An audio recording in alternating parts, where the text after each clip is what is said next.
All right. Here we are again. Happy Sunday again to you folks. I hope you guys are having a wonderful Sunday. My name is 12 Gauge, and this is my channel, 12 Gauge Investigative. I thought I'd get on here and I'd read some more of Matt Murphy's The Book of Murder.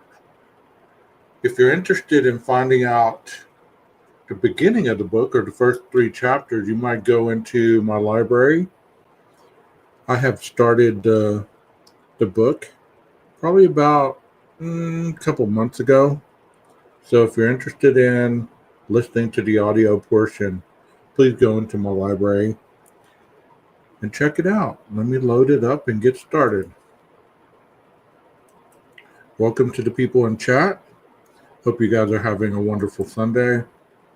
Welcome to the people that might be viewing this on Facebook as well. Hope that you guys enjoyed the presentation. And here we go.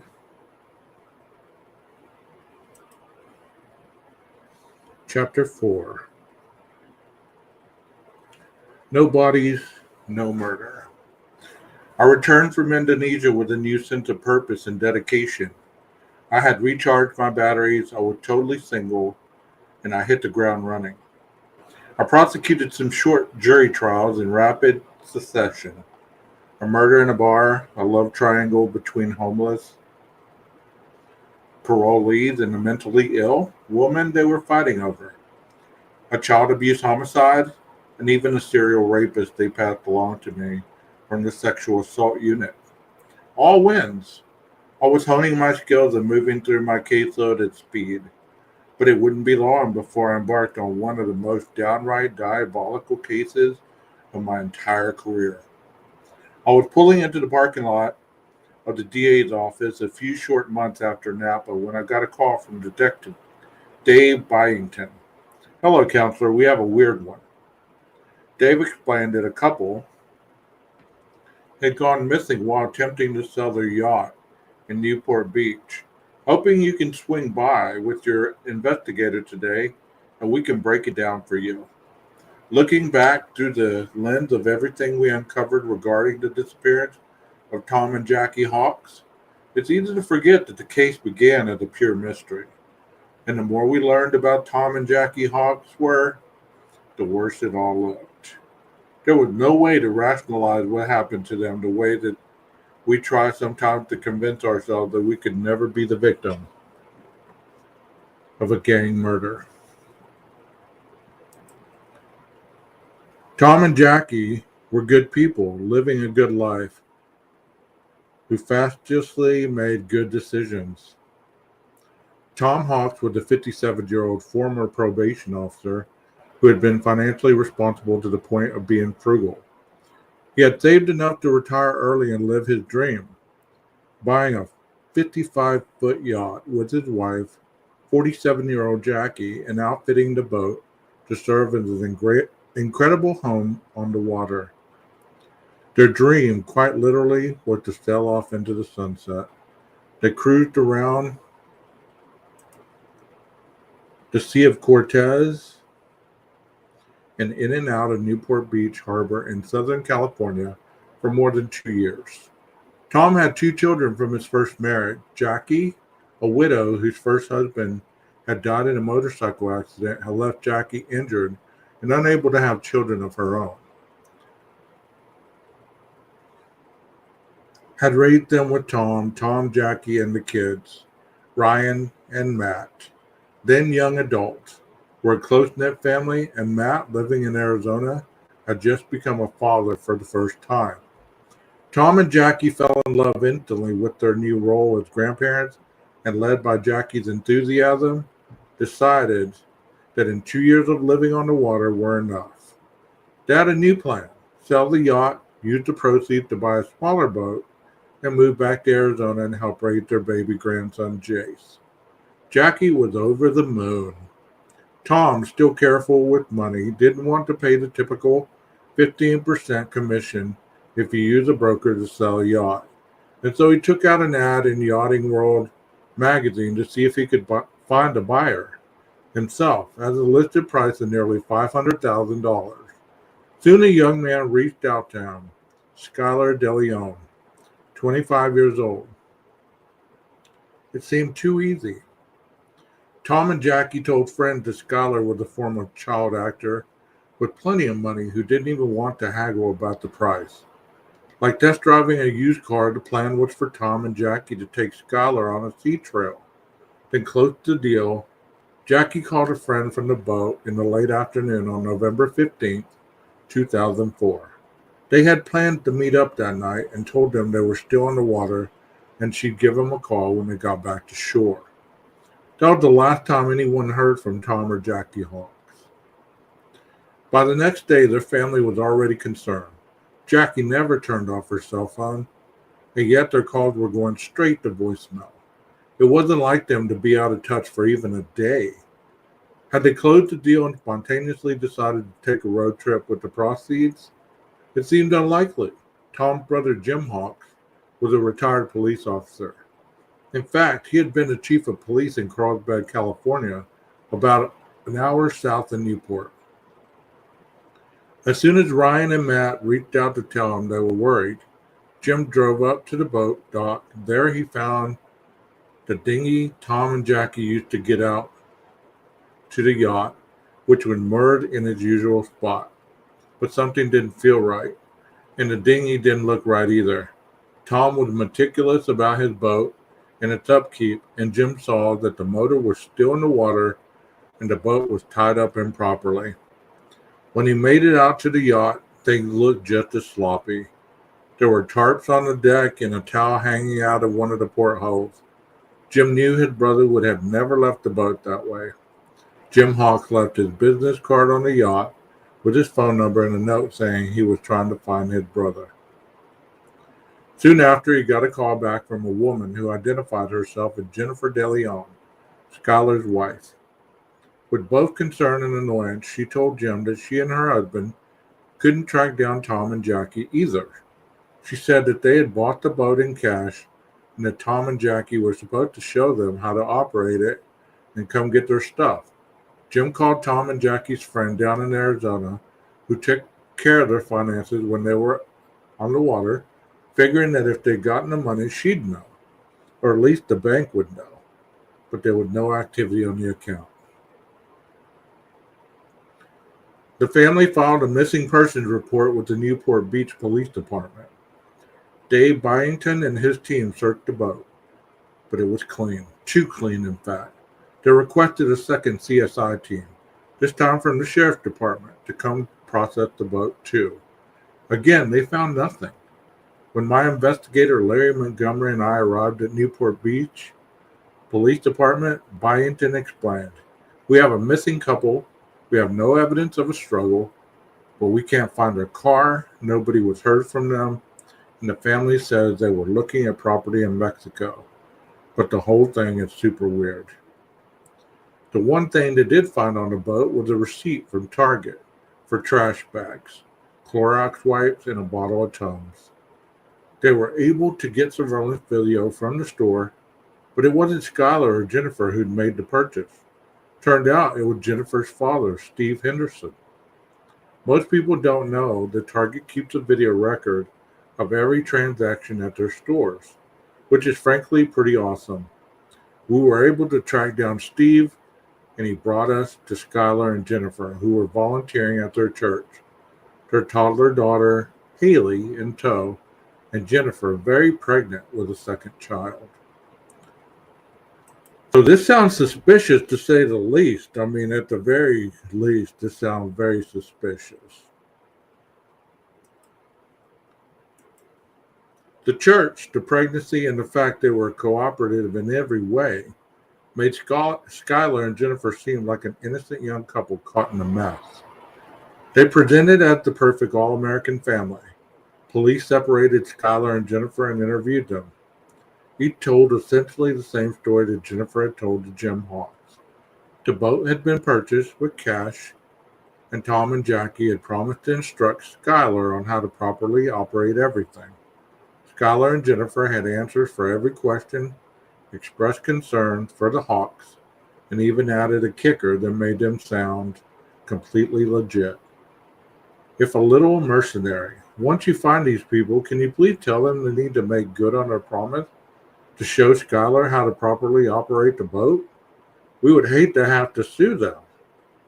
When police huddled up after the two interviews, they matched perfectly. Not to mention, the young couple offered a persuasive bonus to the story.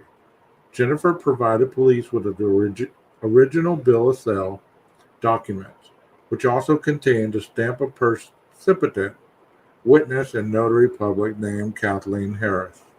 The documents appeared to have the Hawks' signatures and even their fingerprints. They looked convincingly official. The documents were taken by detectives, photographed, and immediately sent to the FBI for analysis. Here's where our suspicion and beliefs quickly diverged from what we could prove.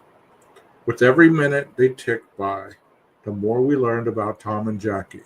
We believed that something terrible had happened to them. It was pretty clear it had something to do with that sea trial.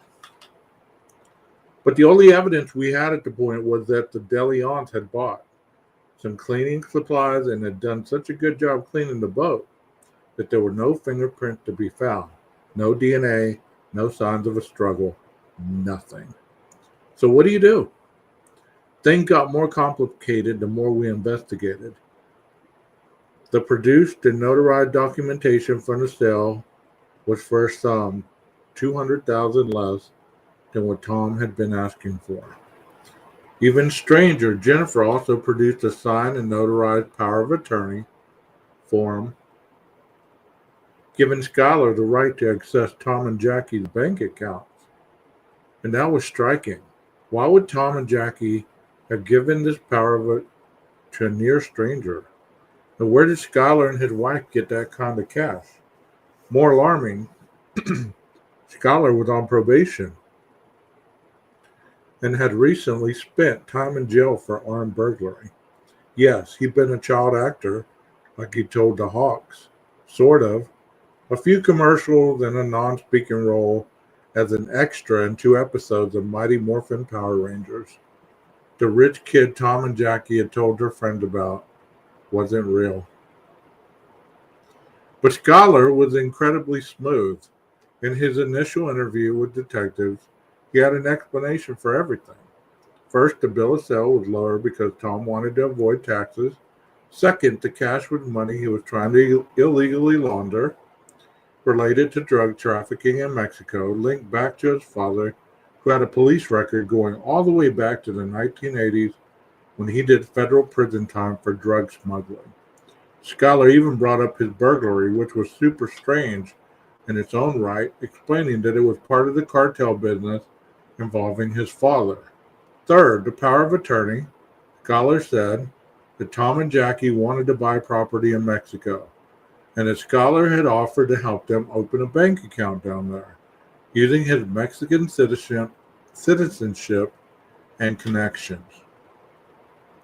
All of that checked out to a degree. It was true that Tom and Jackie had talked to their family about buying some property in Mexico with the leftover proceeds from the sale. And it seemed entirely bizarre, and thus perhaps unbelievable, that someone would admit to money laundering and drug trafficking in their police interview, when Skylar could have just easily said that the cash came from gambling, winnings, or the repayment. Sorry, hold on a second. Lost my place. Or the repayment of some kind of debt.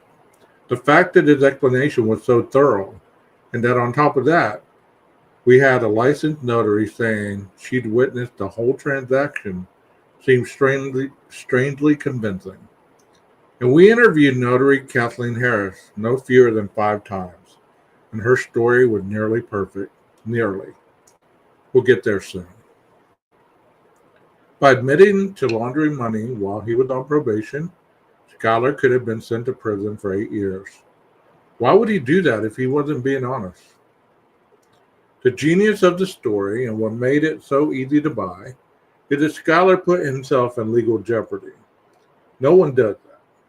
It is very common that when you finally get a conspirator to crack and tell you the truth about what happened. The truth somehow magically put the blame on everyone but the guy who was talking. The potential witness in a sea of bad behavior would come off utterly without fault. I didn't know it was going to be a burglary. I didn't know my friend had a gun. I have no idea where the bullets came from. These people end up useless as witnesses because it's obvious to the jury that they're not telling the whole truth. The people who acknowledge their own culpability are rare, and therefore we tend to believe them. The hours turned into days, and days turned into weeks, and we essentially still had nothing. We had no witnesses, no physical evidence, and no sign of a struggle on the boat. We had a bizarre story from Skylar DeLeon, but we also had a cell tower pings from Tom and Jackie's phones near the Mexican border on the night they went missing. We had boat cell documents, which the FBI was now telling us contained Tom and Jackie's actual signatures, almost, more soon, and fingerprints. And Hawk's family members even corroborated parts of the house buying plan in Mexico. We still had not found their car. We also had Skylar's wife, Jennifer, Skylar's buddy, Alonzo Machane, a former jail guard Skylar had come to know when he was serving time for burglary, who Skylar said had joined them on a test run, and notary Kathleen Harris, who had never been in trouble a day in her life, all backing Skylar's account. We asked to see Kathleen's notary book, and she said it was full and that she had sent it off to the state office in Sacramento. The state had no record of receiving it, but she produced a receipt from the post office to prove it had been mailed. We couldn't poke any holes in her story except one. She described Jackie as having long brown hair, but Jackie's hair was spiky, short, and dyed blonde. Did Kathleen simply not remember? Did she confuse Jackie with Jennifer? We weren't sure, and more importantly, we still couldn't prove a crime had taken place. Again, there are things you suspect, and there are things you can prove. I could hear the defense attorney's closing argument in my mind. Who is to say that couriers from a Mexican drug cartel didn't deliver the money and then decide to take things into their own hands when Tom and Jackie drove out of the parking lot? Their cell phones were pinging just north of the Mexican border right after the transaction, and people have been murdered for a lot less than $500,000 in cash. We were stuck. The Hawks family was worried sick. We had dead ends everywhere, and we were left with next to nothing. So now what? With still no word from Tom and Jackie, it was hard to think there would be a happy ending here, but we needed something irrefutable that I could point to. We knew it must be out there. We just didn't know what it was. Do you think this is going to turn out to be good? Doesn't sound that way to me. What do y'all think?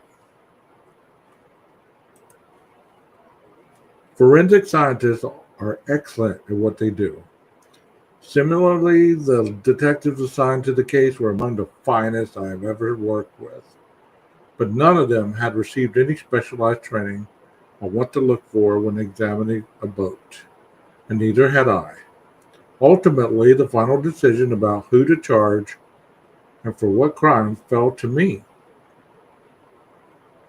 I know some rich people with boats, but none of them have a clue about crime. We needed a break. If only there was someone we could call, not a yacht club type, but someone who had seen the grittier side of the boating world. Someone who might have met a genuine scallywag or two. Someone who had seen the darker side and would feel comfortable enough to talk to us. Thank God for cheating girlfriends. I called Charter Captain Gary Burns in Australia. He had just wrapped up the surf season in Indonesia. I told him the facts and asked him if there was a murder on a boat, no blood, no DNA, nothing. What would you look for? He didn't skip a beat before giving me the answer. If they were selling their boat, there'd be a manifest of everything on board. And if you're trying to figure out if there was a murder on the boat, Gary said, you look for missing anchors. Gradually, then suddenly, as Hemingway wrote, it's how so many of these cases go. We checked the boat, and sure enough, one of the anchors was missing. It had been staring us in the face the whole time. There should have been two anchors on the bow, and now there was only one. We even had photos of the other anchor from Tom and Jackie's adventure in the Sea of Cortez. Gary to the rescue. At that moment, we knew, or at least I felt very confident that we knew, what had happened to Tom and Jackie Hawks. The implications were chilling. Wherever that anchor had gone, we believed Tom and Jackie had gone with it. It wasn't the whole story, but it was something simple, understandable, and undeniable. At that point, I believed I could prove that these two innocent people had been murdered. But exactly what had been done to them, and by whom, was still an open question. I could have charged Schuyler at that point, maybe with a second-degree murder, but the real question was how to establish the fullest extent of accountability for everyone involved. That's another thing that you don't realize until you're invested with the decision-making authority of a prosecutor. It should never be enough to simply get a conviction. To do these family justice, you have to hold every guilty party responsible for the full scope of their actions. I didn't just want to get Schuyler on second-degree murder. He would already have been long out of prison by the time he read this. If he had planned this, and if others had helped him, I wanted to make sure they were all accountable to the maximum extent possible for everything they did. We brought Schuyler back in with his new evidence. He brought his toddler, Haley, perhaps hoping we wouldn't arrest him with a baby in his arms. I've had people do that in my office. They brought their infant children, hoping that the marshals wouldn't arrest them. And they still did. They still did.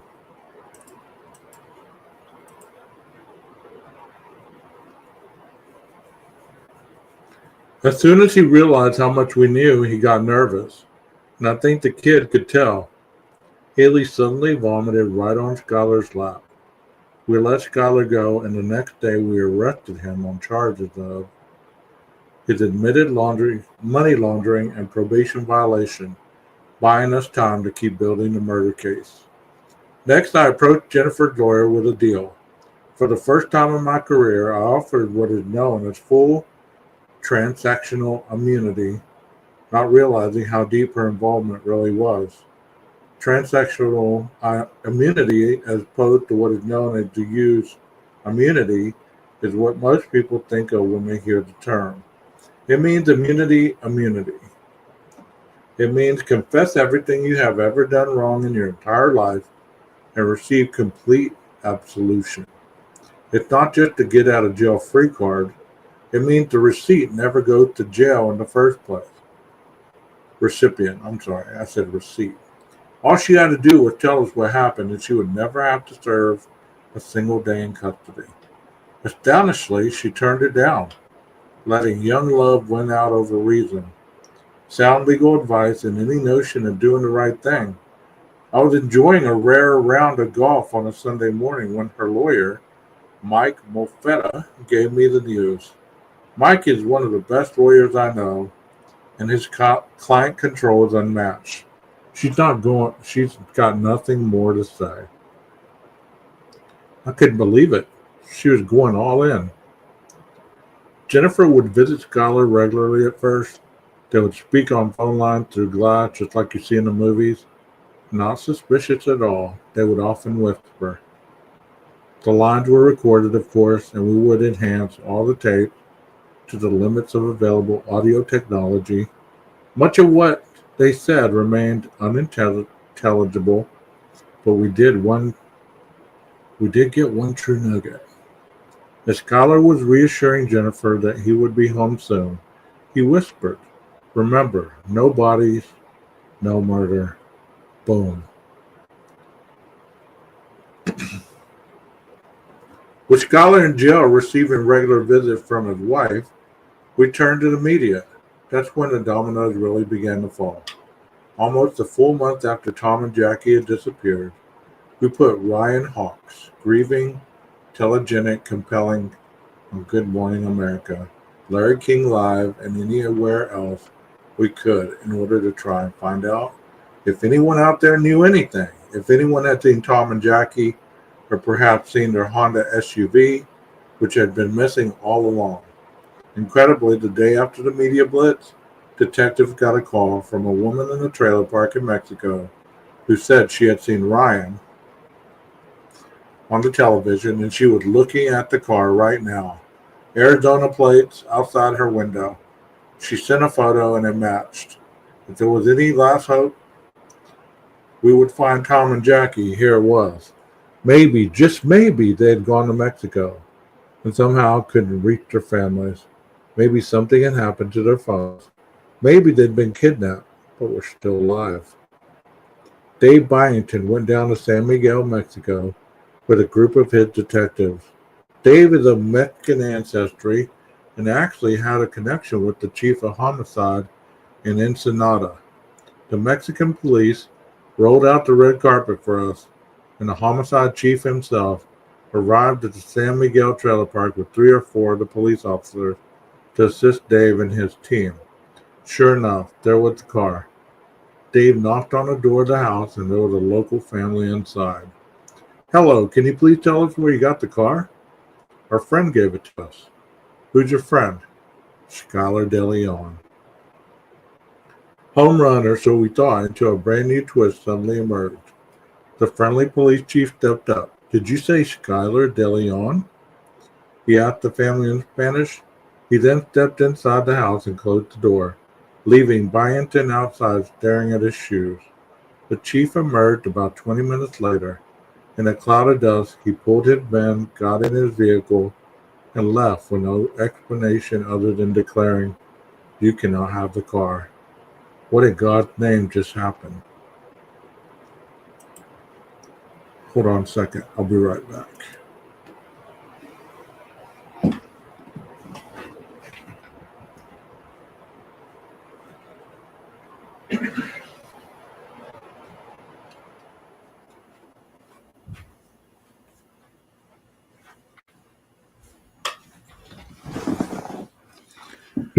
The plot thickens.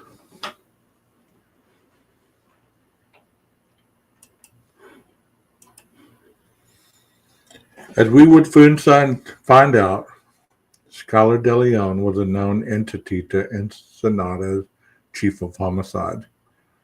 They'd investigated him in connection with an entirely different murder 10 months earlier, involving a man named John Peter Jarvie, who had been found with his throat slit on the side of a Mexican road between Ensenada and Tecate.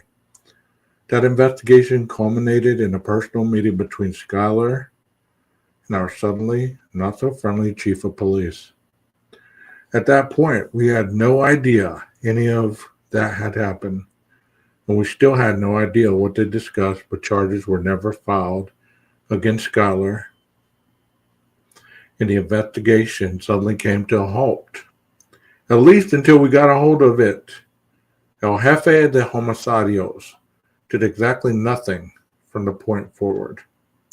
Suddenly, the red carpet was yanked out from under us, and we were being blocked from continuing our investigation. It was a moment for heroes. Dave Byington, unarmed, in a foreign country, and in a move for which I will love him forever, looked at his guys and quietly announced, "Fuck that shit." He watched the Mexican police cars leave the trailer park, one by one, then removed the spare set of car keys given to him by Jim Hawk, put on a pair of latex gloves, and straight up repossessed the Hawk car. It was our evidence, after all. He drove it out of Ensenada, through the city of Tijuana, and right across the border into the U.S. Now we had a missing anchor, Skylar's jailhouse tapes, and the car. And pretty soon we would have bank security footage from Arizona where Skylar and Jennifer had tried to use their power of attorney to gain access to Tom and Jackie's account days after their disappearance. Fortunately, the bank manager knew the Hawks personally and could not believe they had given a power of attorney to these strangers who were showing up to claim their money. Legally, they presented a notarized paper power of attorney that had been properly filed and recorded by the county clerk of Prescott, Arizona. According to the law, that is all that needed to do. But the law of common sense and human loyalty denied them their goal. I'm not giving you access to their accounts until I hear from Tom and Jackie themselves, the bank manager told them. And so Skylar and Jennifer,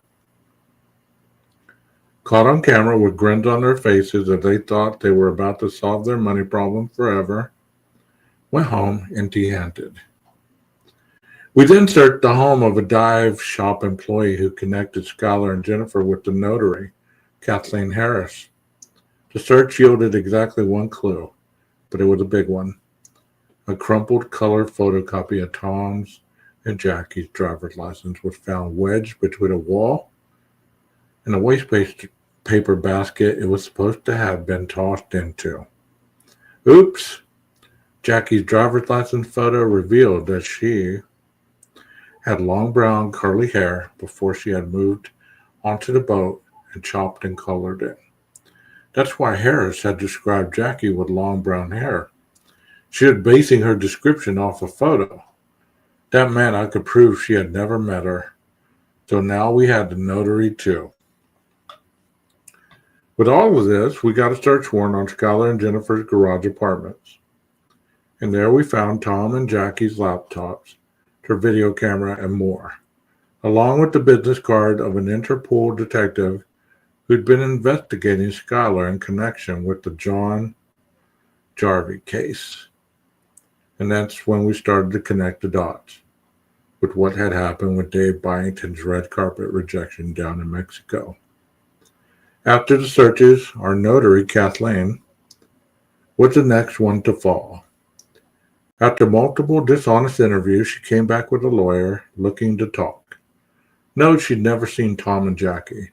Her descriptions were, in fact, based on the photos on her driver's license, and she'd been paid $2,000 in cash to fake the paperwork, having no idea there was a murder involved. We ended up giving her immunity in order to secure her testimony. Instead of going back to Jennifer, who had previously told us she wouldn't cooperate, I reached out to the lawyer for Alonzo Machane, who had fled to Mexico. I told him we would find Alonzo and extradite him from Mexico. Mexico would only require us to take death off the table before they turned him over. Alonzo drove us back to the U.S. and turned himself in.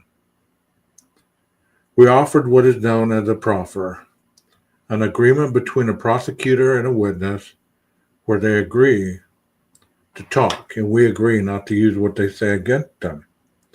And he told us everything, every conversation, every meeting, and every single detail of what happened on that boat. The truth was more horrific than we had ever imagined. In an interview that lasted several hours, Alonzo explained that Skylar had told him he was an international bounty hunter, paid to make bad people disappear. A lie, but Alonzo was an unsophisticated and unworldly 22-year-old who still lived with his parents in Pico Rivera. In truth, Skylar and Jennifer wanted the boat and whatever money was in Tom and Jackie's bank accounts, and were willing to do literally anything they needed to do to get it. Skylar promised Alonzo $1 million to help get rid of a murder, the Hawks. He would never have seen it, of course, and Jennifer was a full participant right from the start. Seeing the ad in the boating magazine sparked a plan weeks in the making.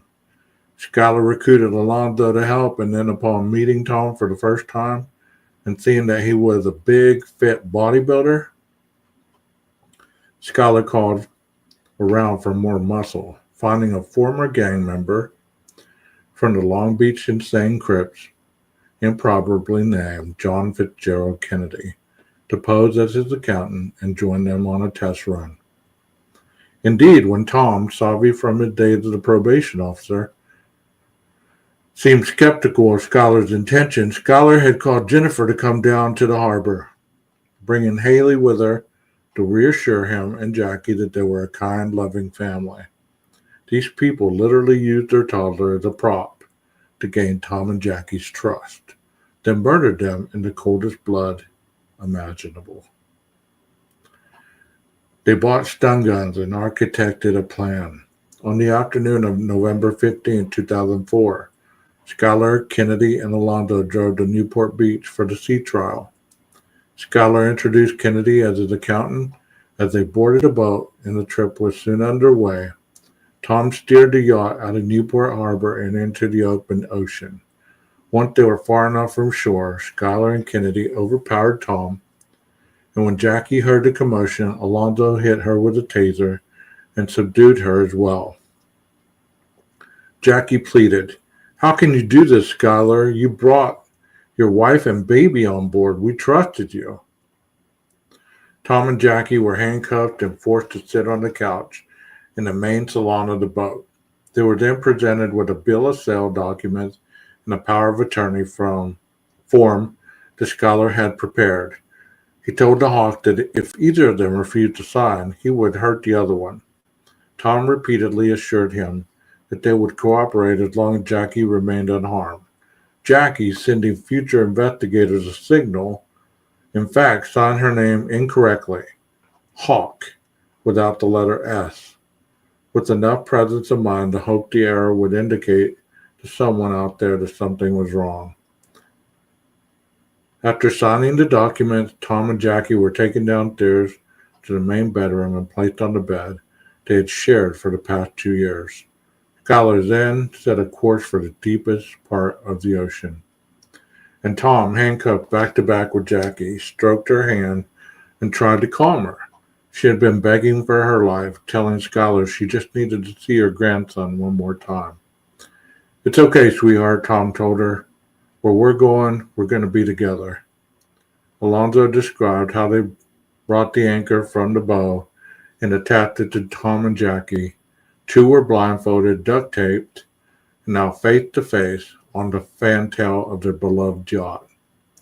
Alonzo said that when Tom heard Scholar behind him, he kicked and almost knocked Scholar off the stern of the boat. Almost. Kennedy then came running up and punched Tom on the side of the head, apparently knocking him out, or at least stunning him enough to end the fight.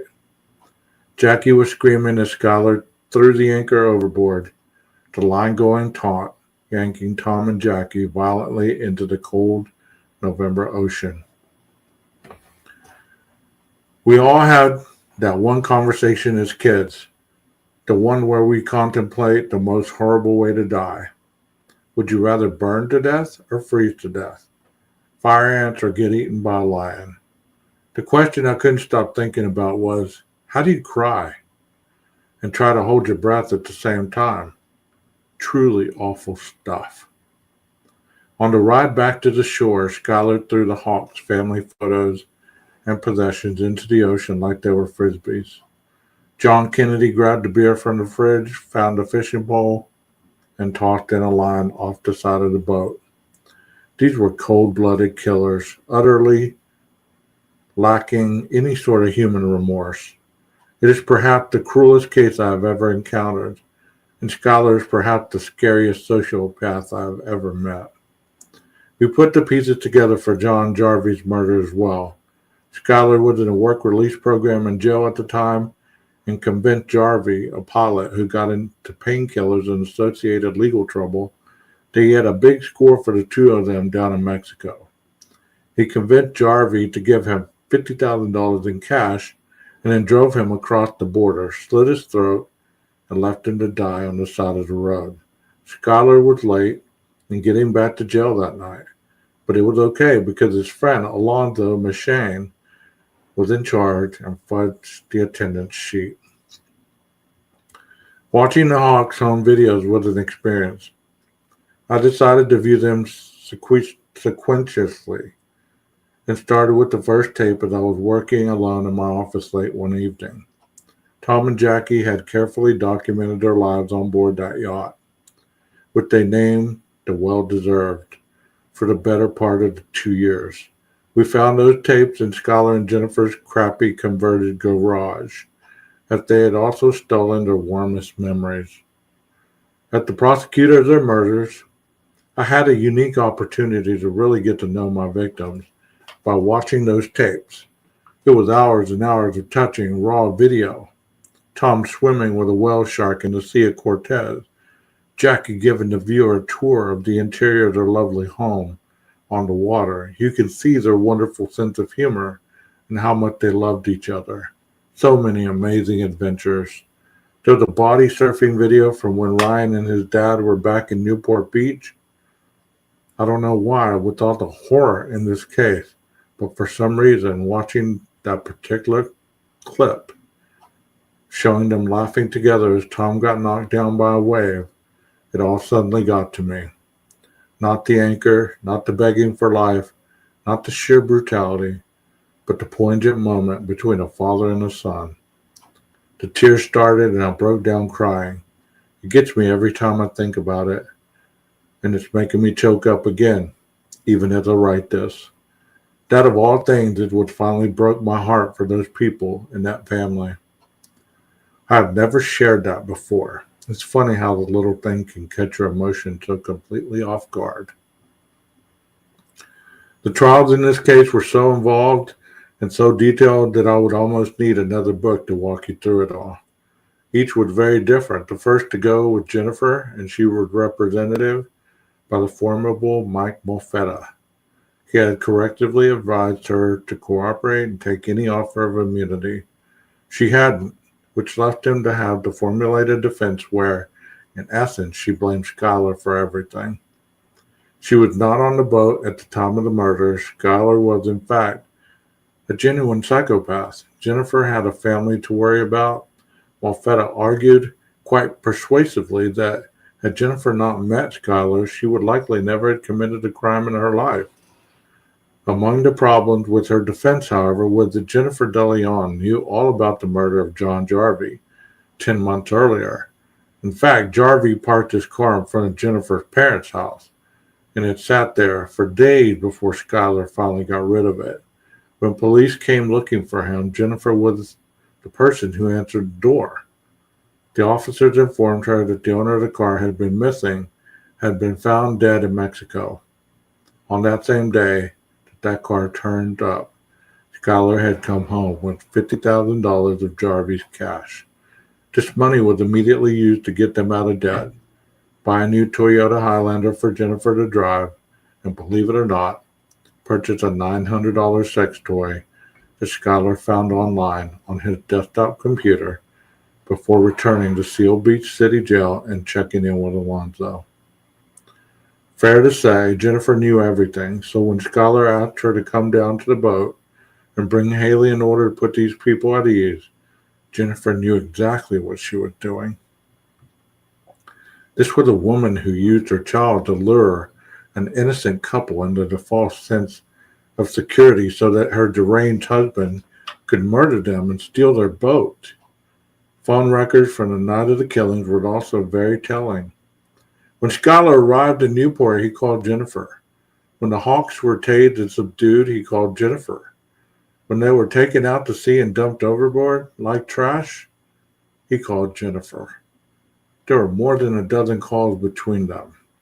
She was not only operating with full knowledge, but was a critical component in the entire plan. Molfetta argued that her knowing involvement only took place after the fact, and only because she was terrified of her psychopath husband, she only went along to protect her family. "Where's the smoking gun?" he demanded during his closing argument. "You want to see a smoking gun?" I asked in rebuttal. I zoomed in on Jennifer's face in the enhanced video grab from the bank. The Cheshire grin on her face was clear as could be. A picture says 1,000 words, ladies and gentlemen. Does that look like the face of a woman who is terrified of the man next to her, or someone who is about to solve all her financial problems. You make that call. Jennifer's parents were deluded until the very end.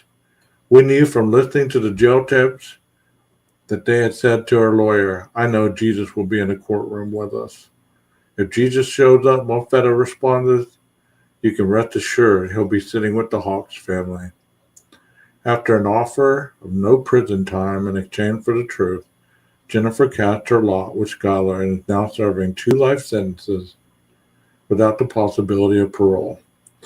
One day, the state of California will probably release that woman, but they shouldn't.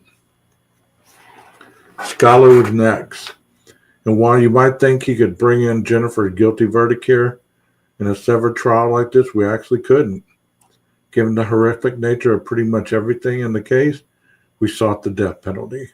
This meant his trial was bifurcated into a guilt phase, followed by the penalty phase.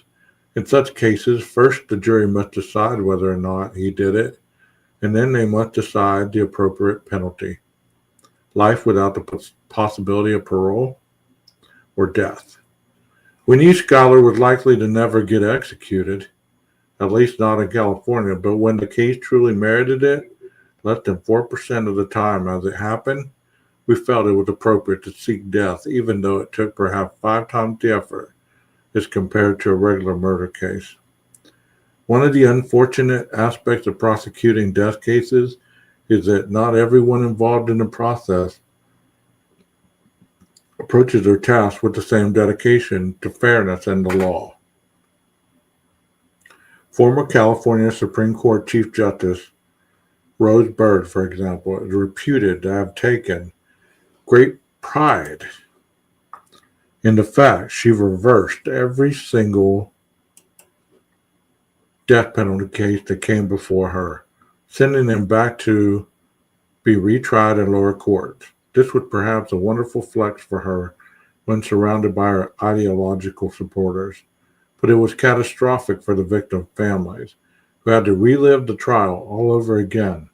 The position of Justice Bird and others is difficult for me to intellectually distinguish from that of a pro-death justice affirming a case with clear error because they ideologically believe in the death penalty. Both approaches are equally wrong. Schuyler's trial began with a dramatic moment that I will never forget. Gary Polson, one of the finest attorneys I have ever encountered, didn't want to blow his credibility in the guilt phase of a bifurcated capital trial. In his opening statement, he announced that Schuyler was guilty of all 3 murders, but the mitigating evidence would convince the jury that he should not receive the death penalty. This is a move that most lawyers simply don't have the guts to make.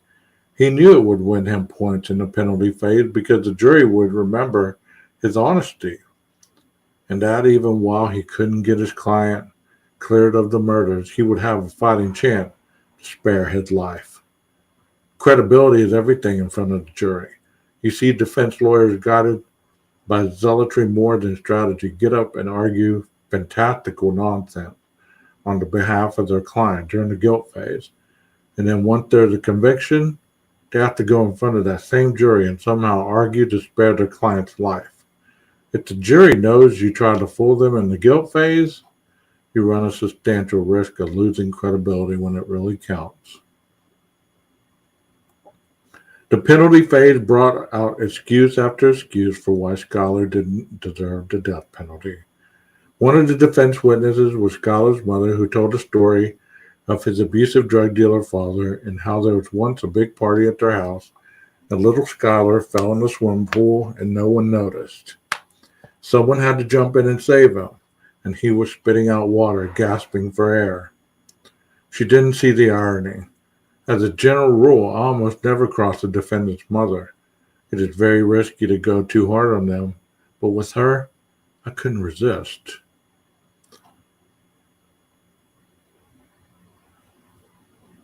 That must have been terrible, I said. Was he blue, I asked. Did he seem terrified? Was he tied to an anchor? Sorry if the 2 decades of this work means that I have little sympathy for cold-blooded murderers. are those who testify on their own behalf. Schuyler was convicted, sentenced to death, and now is, symbolically at least, a condemned prisoner. Schuyler's story took a somewhat unexpected turn after the murders.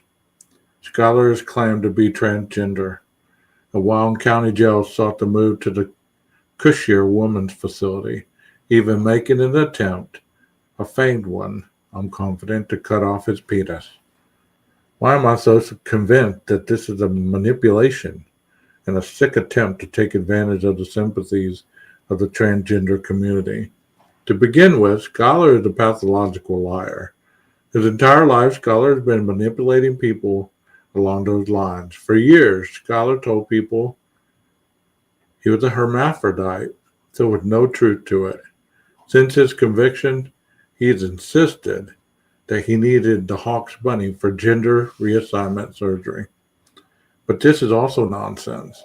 After the murder of John Jarvie less than a year earlier, Schuyler drove home with $50,000 in cash. Instead of getting the surgery when he had the money, a procedure that would have cost him $17,000 out of pocket, he blew it on a car, credit card bills, and his robotic sex toy. When we carried the sex machine out of their apartment, past all the neighbors watching outside, Jennifer's deeply religious mother shouted into the street, "That's not mine!" In San Quentin, he had changed his name to Schuyler Persocia de Leon and grown out his hair. I worked for years with a transgender colleague and saw the struggle she went through. She was one of the best people I've ever worked with and a truly wonderful human being. To see a manipulative sociopath attempt to take advantage of the feelings of people simply trying to pursue their own happiness in life should be revolting to everyone. In my opinion, anyone who spent any time at all trying to understand Schuyler de Leon learned two things. Schuyler will say and do absolutely anything, and Schuyler can never, ever be trusted. I'm sorry, but it's all a con. At least those who believe Schuyler this time won't die as a result. Finally, there was John Fitzgerald Kennedy, the muscle, signed on at the last minute to fill in for a guy way too smart to show up for Schuyler.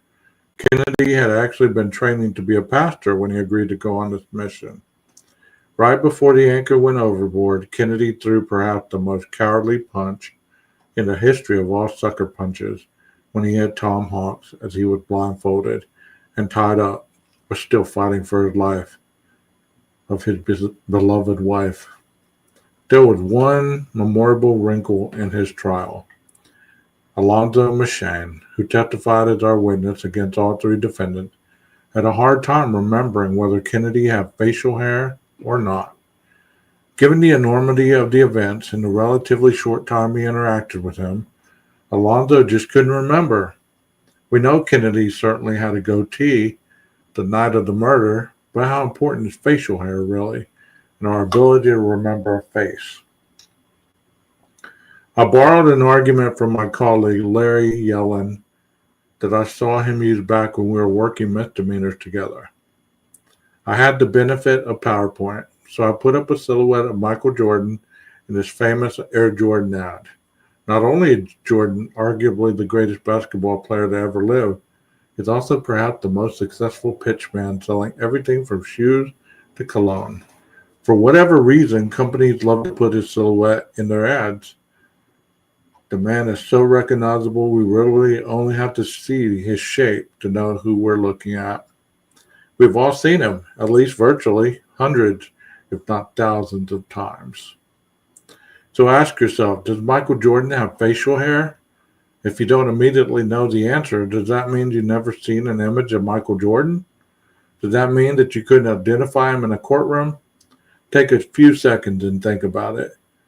The answer is that he has had a mustache ever since his college career at North Carolina. You've seen Michael Jordan, and Alonzo knew Kennedy. The jury agreed. In all three trials, the courageous act of Jackie Hawk, signing her name without the S, had a tremendous impact. In order to understand this, We have to consider exactly what she was thinking at the time. There she was on the boat, knowing she was about to die, deliberately leaving a tiny clue so that her murderers wouldn't get away with it. In her final moment, she wanted justice. I asked the jury, who was she actually communicating with? The police can gather evidence, I told them. The prosecutor can present it, and the judge can preside over it. But the only people who can actually hold these terrible individuals accountable are the ones on the jury. Ladies and gentlemen, I respectfully submit Jackie Hawks was talking to you. The whole series of trials haunts me to this day. The Hawk could have been any of us, good people living their lives. It's a reminder to take nothing for granted. Gary Burns and I are still buddies, and I try to get back to Indonesia every year. It's amazing to think about how that ridiculous moment of drunken betrayal in that little Napa hotel could result in friendship and then justice. And every time I set foot on a boat, now the first thing I look for are the anchors. Ladies and gentlemen, I hope you enjoyed that. That is chapter 4 in Matt Murphy's The Book of Murder. That concludes our reading for today. I hope you really enjoyed that. And I hope that you come back for chapter 5 on our next reading. Y'all have a wonderful day out there. And remember to take care of each other and take care of your families and be safe. Maestro, cue that music.